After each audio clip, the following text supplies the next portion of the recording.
L'actualitat informativa des de primera hora en les notícies del matí. Reprenem l'espai de la tertúlia. Recorden, avui ens acompanyen els periodistes Maria José Serra, Sílvia Zarza, redactora de l'agència Europa Press, Comunitat Valenciana, i des de la redacció de Punta Castelló de la Plana, José Luis Valencia, que és el director del diari Mediterrani. I esta setmana es commemora el Dia Mundial del Cooperativisme. La cita és dissabte i per aprofundir en esta modalitat d'organització econòmica i empresarial hem convidat avui a les notícies del matí a Emili Villascusa, és el president de la Confederació de Cooperatives de la Comunitat Valenciana, Concoval. Bon dia, com està? Hola, molt bon dia. Gràcies per acompanyar-nos, per acceptar la invitació. Vostè presideix Concoval, que és la Confederació de Cooperatives de la Comunitat Valenciana.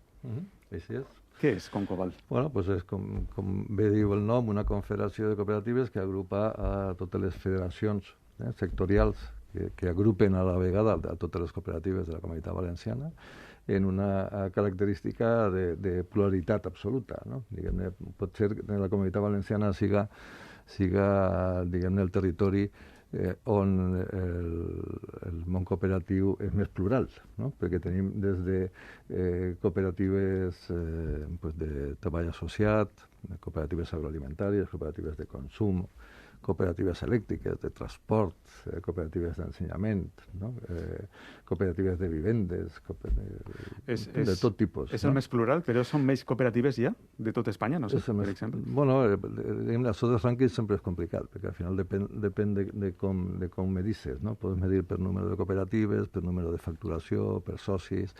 Diguem-ne, el cooperativisme valencià és molt referent del cooperativisme espanyol, i normalment en els rànquings sempre ens situem en tercera posició en moltes coses, no? Perquè per població, no?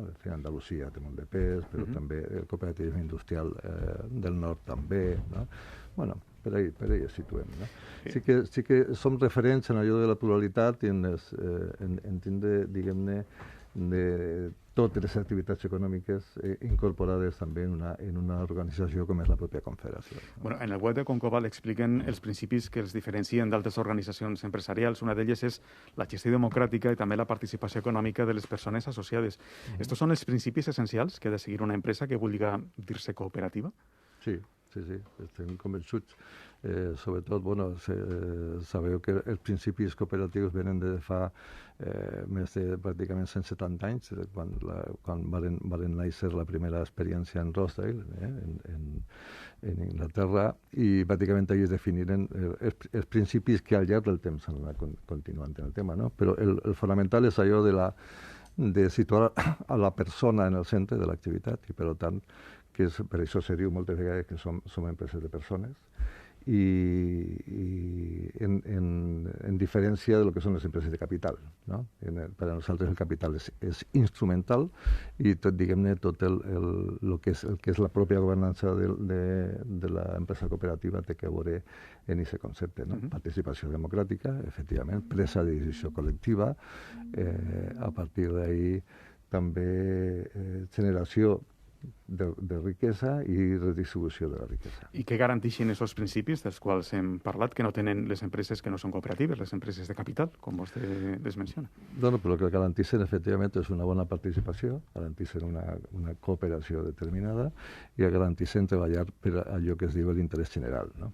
Diguem-ne, es diu moltes vegades que les empreses cooperatives no es deslocalitzen, no? Perquè pràcticament vàrem néixer per a satisfer necessitats econòmiques, socials i culturals, i les necessitats econòmiques, socials i culturals estan en els territoris. I per a satisfer aquestes necessitats generem activitat econòmica, i per tant estem en el puesto, no? Nosaltres no es deslocalitzem per allò de tindre un major benefici determinat, sinó que tenim que donar solucions econòmiques i per tant d'activitat econòmica a on estan les necessitats, i les necessitats estan en les persones i en els territoris. Entenc pel que ha comentat abans, a l'inici de l'entrevista, que la salut del cooperativisme valencià és bona. Sí, o molt bona. Sí, és bona. No se diu allò sense entrar en detalls, però efectivament és bona, no? Estem en un bon moment. Al final, no sols el cooperativisme, sinó que el que es diu ara el conjunt de l'economia social en general, que estem en un moment determinat en el que ara n'hi ha un recolzament dels poders públics determinats, cosa que efectivament ve a nivell d'Espanya, ve des de la Constitució i a nivell del territori valencià, ve també des de l'Estatut d'Autonomia, però efectivament s'està visquent d'una manera més visible i estem en un moment en què, diguem-ne, tenim vent de cola, no? Que es diu, vent de cua, allò de n'hi ha un pla d'acció determinat a nivell europeu que recolza l'economia social i per tant el cooperativisme i hi ha accions determinades també a nivell d'estat i a nivell de Comunitat Valenciana respecte a això. I per tant això ens ajuda a un tema que efectivament hem patit i patim durant molts anys, que és allò de tindre una major visibilitat com a moviment, no? Un moviment cooperatiu que té 170 anys i al final hi ha moltes vegades que diu la gent, bueno, pues són pràcticament quasi desconeguts, no? I que són els principis, no? Que per què hi ha una empresa cooperativa determinada? Pràcticament a totes les persones li sona, la nostra comunitat va a tots els pobles d'interior i immediatament tots assimilen el cooperativisme a un tipus de cooperativisme agroalimentari, però efectivament és molt més ample, no? Jo crec que això ha variat extraordinàriament. Quan parla del suport de les institucions que tenen, s'ha remuntat a l'aprovació de l'Estatut d'Autonomia, el dia 1 de juliol farà precisament 40 anys. Sí. Però aquest suport institucional canvia depenent del color del govern que estiga al Consell, per exemple? Tot canvia, depèn del color. Sí. No? A vegades en matisos, que no hi ha canvis substancials, i a vegades d'una manera substancial, no? Crec que normalment el cooperativisme sempre ha obtingut una... No? Hi havia algun altre president antic de la Confederació que deia que el cooperativisme és un sector amable, no? Perquè sempre ha reivindicat poques coses, sempre ha estat ahí i sempre ha tingut una posició determinada als poders públics, no? Certament, fixa't que són de les poques coses que han obtès molta unanimitat en tots els grups polítics. Les modificacions que normalment es fan de les lleis, no? Perquè ja que han anat adaptant-les, pràcticament totes les modificacions han estat aprovades en tota la vida parlamentària valenciana en les Corts per unanimitat absoluta, no? Con lo qual això vol dir que sí que hi ha una entesa, jo crec que global dels grups polítics en recolzar un cooperativisme viu en la comunitat. El que passa que a vegades se plasma en més ajudes o menys, no? O en més recolzament o menys. Això volia preguntar. Una cosa és el que s'aprova en les Corts, que és el poder legislatiu, però després a l'hora d'executar el poder executiu, jo no sé si els governs d'esquerres, per a dir-ho clarament, són més proclius al cooperativisme que els governs dels partits de la dreta. En la mesura en què hi ha una major participació global, una major participació de lo que es diu ara els grups d'interès, no? Que són en el conjunt de les activitats econòmiques, pues és més proclive potser a aquest tema. Però no vol dir que en un govern de dreta, que els hem tingut també aquí, els hem sentit també recolzar fa uns anys, però efectivament d'una altra manera. No? Es veu molt més en tots els temes d'interlocució, no? Si està no sols en el que és la participació i la interlocució directa, que en el nostre cas és molt via Consell Valencià de Cooperativisme, sinó també en la participació que està en la resta d'òrgans i de plataformes d'interlocució que té l'administració pública en el que és la societat civil o les relacions empresarials. No?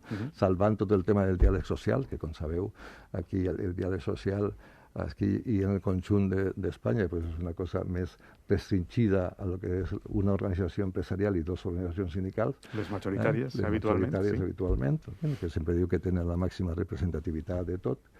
Pues, salvant tot això, pues, a partir d'ahir hi ha més moments i menys d'interlocució. No? Nosaltres, en aquest sentit, salvant el tema del diàleg social, pues, estem contents, no? que estem en bones plataformes d'interlocució. Segons les dades del CIRIEC, són més de 2.600 les cooperatives que hi ha a la Comunitat Valenciana. Quin pes tenen en el PIB, en el Producte Interior Brut Valencià, la riquesa de la Comunitat Valenciana? Sí, pues, pràcticament estem en 8.000 milions d'euros, pues, té que estar al voltant del 7%. Bueno, això és molt, Sí, bueno, prou. Està bé, és prou, sí. És prou. Home, tenint en compte que només la Ford té l'11. Sí. No, és prou. Vull dir, per a nosaltres sempre diguem que no és tan important el número, sinó la manera com ho fem, no? Fixa't que diguem-ne, el que es valora molt del món cooperatiu és la seva resiliència, no?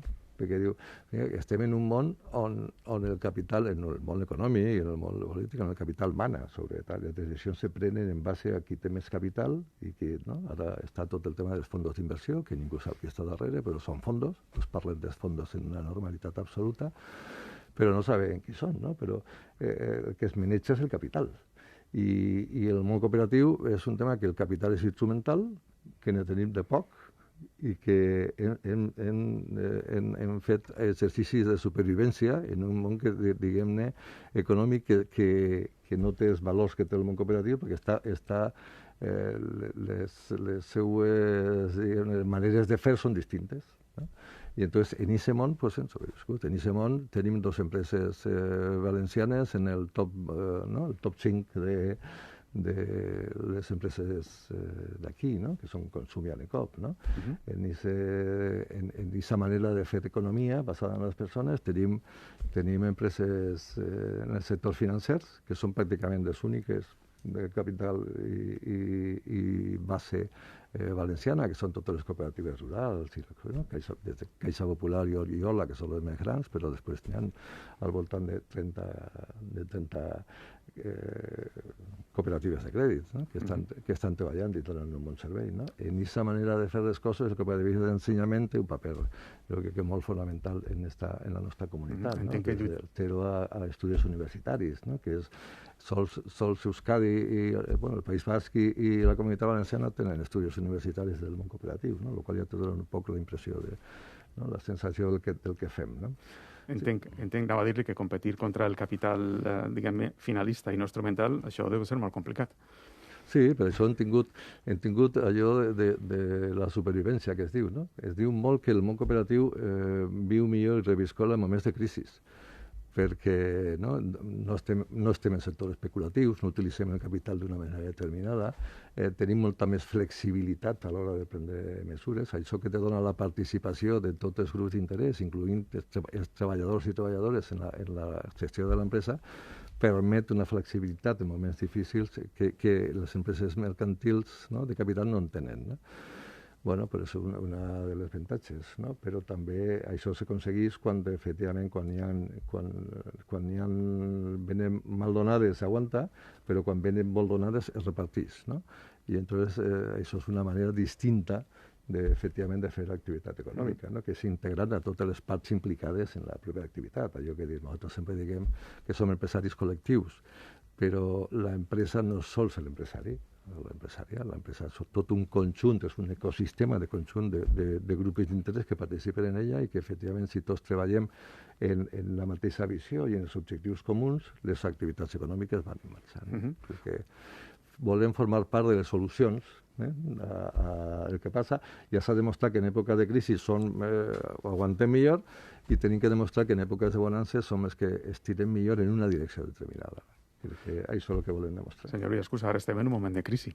Sí. És més fàcil per al món cooperatiu fer front a aquesta crisi que per a les altres empreses de capital finalista, diguem-ne? Bueno, patim els mateixos problemes. No? El tema d'inflació estem patint igual, els preus estem patint igual. No?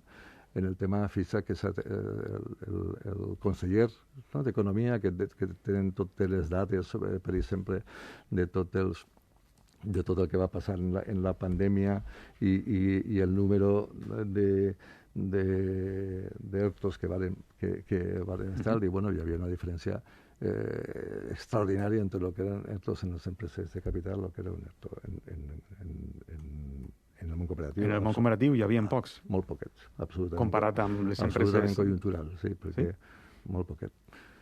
No, crec que la dona ahir la setmana passada. No? I això per què? Quina explicació té? Pues el tema de la flexibilitat.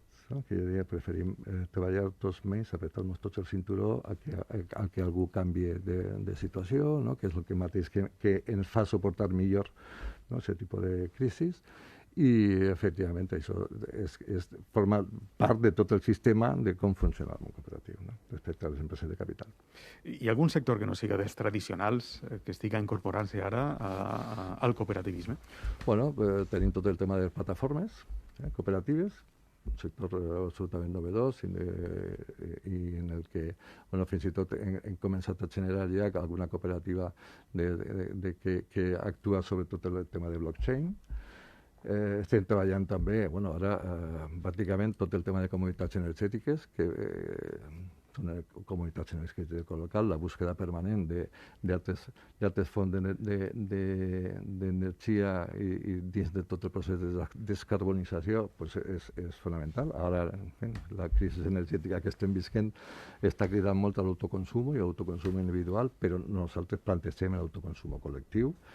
I a partir d'ahí hi ha un àmbit extraordinari en comunitats energètiques, també hi ha un àmbit extraordinari en el tema de vivendes, com a novedós, com és tot el tema el que es diu el co-housing, no? O les vivendes col·laboratives, o tots els cognoms, no? que després li fiquem a les coses, però en el fons és la utilització de la vivenda i del dret de la vivenda des del punt de vista de l'usuari, no? de tindre una vivenda, no tant del tema de la propietat, que la propietat pot ser col·lectiva, sinó del tema de l'ús, no? I per tant, ahí hi ha coses novedoses absolutes. Estem treballant molt el tema de les cooperatives polivalents, vull dir que per a donar solucions a tot el que és el tema de despoblament, que sabeu que és un dels temes importants, on pràcticament una tercera part de municipis de la nostra comunitat estan en seriós risc de despoblament. Pues ahí hi ha que atacar, hi ha que treballar-ho en que no vaig a més, però també no sols en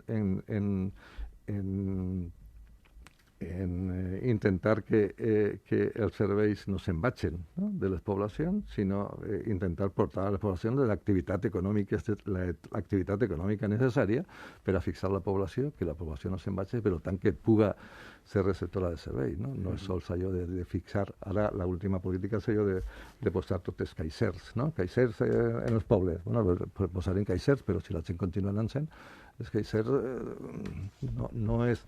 La gent no es queda perquè hi ha un caixer, no? És necessària posar un caixer, però tenim que, a la vegada, tenim que fer que hi hagi activitat en el poble, activitat econòmica. I ahir el món cooperatiu té molt que dir, perquè en molts pobles l'única activitat econòmica que hi ha té que veure en el món cooperatiu. Tenim que fer l'esforç, i estem començant a treballar-ho seriosament, en què des d'aquest nucli econòmic siguem capaços d'articular tota l'economia que estigui al voltant. Per això li diguem el tema de polivalents, no? Podem tindre 7, 8, 10 persones, 20 persones que ja estan organitzats en un tipus de cooperativisme i tal, tenim que diversificar molt més tota aquesta activitat i que el poble continuï tenint l'activitat econòmica, no? A partir d'ahí. O sigui que tenim moltes coses noves. Sí, molt de recorregut. Senyor Villaescusa, si no li importa, vaig a donar la paraula a les persones que avui ens acompanyen, que també voldran preguntar-li, i per això també les hem convidat, és José Luis, que està en Castelló. Sí, a mí me gustaría preguntarle, señor Villaescusa, muy buen día. Siempre, por parte de las empresas de capital, seguramente, se ha, voy a decir, menospreciado, entre comillas, la gestión de la empresa cooperativa. Eso es posible que haya sido por falta, a lo mejor, de gestores profesionales. Eso yo creo que ya ha cambiado. Es así. Y después, la segunda cuestión que quería plantearle, que ya ha mencionado usted antes, es en relación a las cooperativas de crédito. En la crisis inmobiliaria y financiera de 2008, pues hubo un cambio radical en todo el sistema financiero español, valenciano, y también en el sistema crediticio cooperativo. Aquí, prácticamente en la Comunidad Valenciana casi desaparece, salvo esa treintena de pequeñitas cajas rurales que usted ha mencionado. ¿Cómo ve ese futuro de la cooperativa de crédito en nuestra comunidad?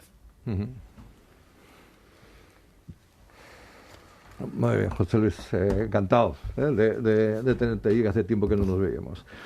Pues primero la primera cuestión sobre las cooperativas de crédito, si te parece. Pues efectivamente las cooperativas de crédito que tienen un futuro extraordinario, porque hacen de la proximidad su valor.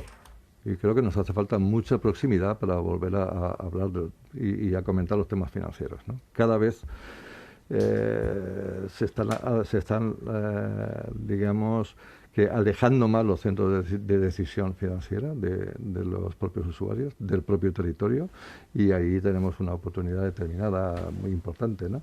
Que tenemos que combinar también con buenas dosis de cooperación, porque al final, efectivamente, como tú dices, las cooperativas de crédito, digamos, la treintena que queda, ¿no? Una parte de ellas ahora mismo, digamos, bajo la enseña Cajamar, ¿no? Y prácticamente la mitad también bajo bueno, pues la enseña directa y personal, pero lo que se necesita es mucha cooperación, ¿no? Y por lo tanto siempre, bueno, afortunadamente las vamos a tener siempre a mano, ¿no?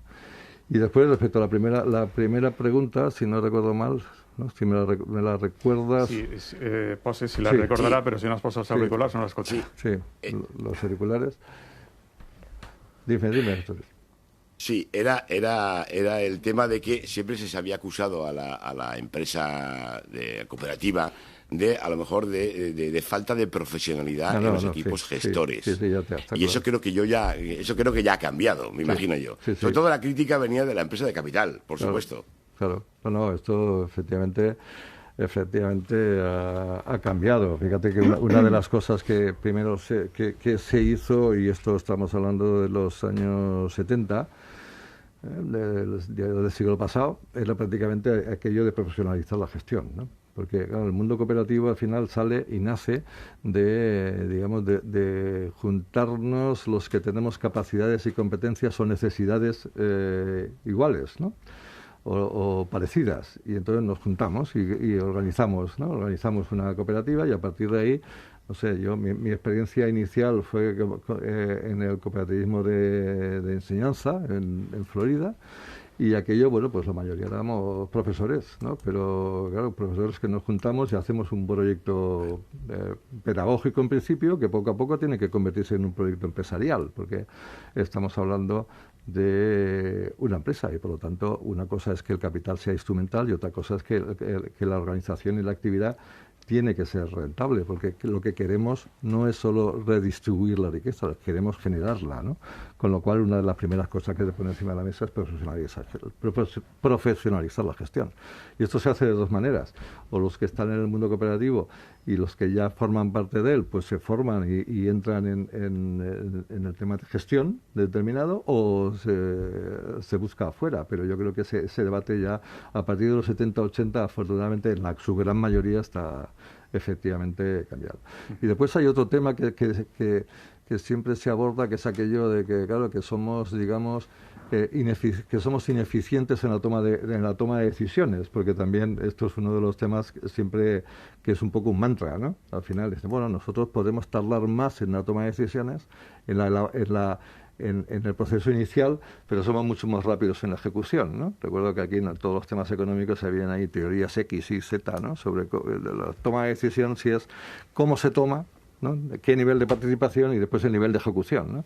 Con una toma de decisión participativa, que es como tenemos nosotros, cuando se toma la decisión, la ejecución es muy rápida, porque todo el mundo está convencido de que es lo que hay que hacer, ¿no? Con lo cual el tiempo, que es otro de los temas que también desde la empresa de capitales se nos decía, si es que trabajar con una cooperativa es muy largo, ¿no? Porque, bueno, yo creo que es exactamente igual, ¿no? En esto no hay mucha diferència. Estem en els últims minuts d'esta entrevista. Sílvia Zarza.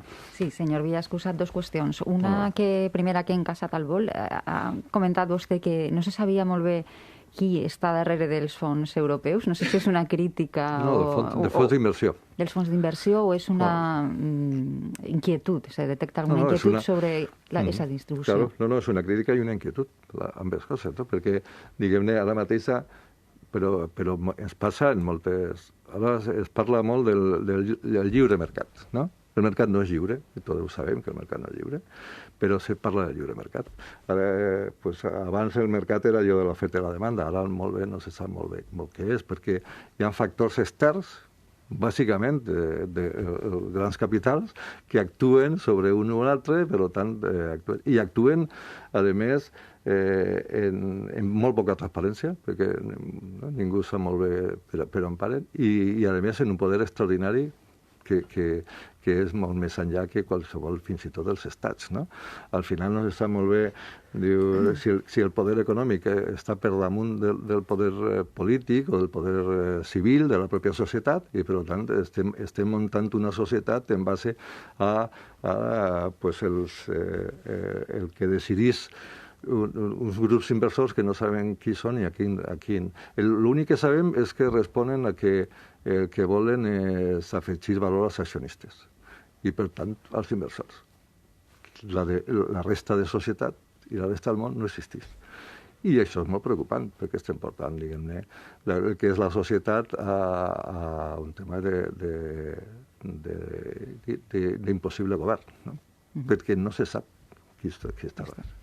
I una segona qüestió, ha contestat en part, estava parlant vostè de la importància del moviment cooperatiu per a frenar el despoblament. També és molt important, hi ha experiències molt positives arreu d'Espanya sobre cooperatives impulsades per dones, per acabar en aquesta escletxa que existeix encara en el món de l'ocupació. M'agradaria saber si és una tendència també a l'alça a la Comunitat Valenciana. Sí, també. També, perquè hi ha una preocupació determinada. Bueno, el món cooperatiu, el CT, no? El principi CT és allò de l'interès per la comunitat. L'interès per la comunitat significa, sobretot, el tema de la lluitar contra les desigualtats. I el tema del gènere és molt important dins de tot aquest consum, no? Bueno, efectivament, ara tenim... Bueno, ahí començarem ja no sols en el tema, diguem-ne, oficial de lo que són les polítiques d'igualtat, que estan ahí, estan normalitzades, regulades i treballant, no? Però a partir d'ahí jo crec que hi ha una especial sensibilitat en el tema i fins i tot tenir ja cooperatives de dones en temes tan extraordinaris com la instal·lació de panels i, no? Tenim una, per exemple, no? Que és de les últimes, no? Que comentava abans Òscar, de les últimes coses novedoses. Bueno, pues tenim cooperatives de disseny en el que, no, també en els últims premis Pepe Miquel farem un premi col·lectiu a totes les cooperatives de disseny que hi havia. Hi havia una majoria de dones extraordinària, i tots se pegaren la sorpresa de que tenim un centenar d'empreses de disseny que estan dedicades ja en tot tipus i una majoria de dones, no? I una majoria, i dones també en el tema d'instal·lació elèctrica i instal·lació de panels, cosa que tal, no? I les polítiques de conciliació que estem portant a tots els nivells de les cooperatives, on ahir, diguem-ne, que consum és un exemple claríssim, referencial, jo crec que no sols del món cooperatiu, sinó del món de l'empresa a nivell global, pues té el tema del gènere en la primera línia, ¿no? O sigui que efectivament és una tendència que aquí també es consolida, ¿no? María, Josep. Hemos hablado de dos empresas punteras, que una la acaba de comentar ahora, que es Consum, y la otra Necop, entre otras muchas, ¿no?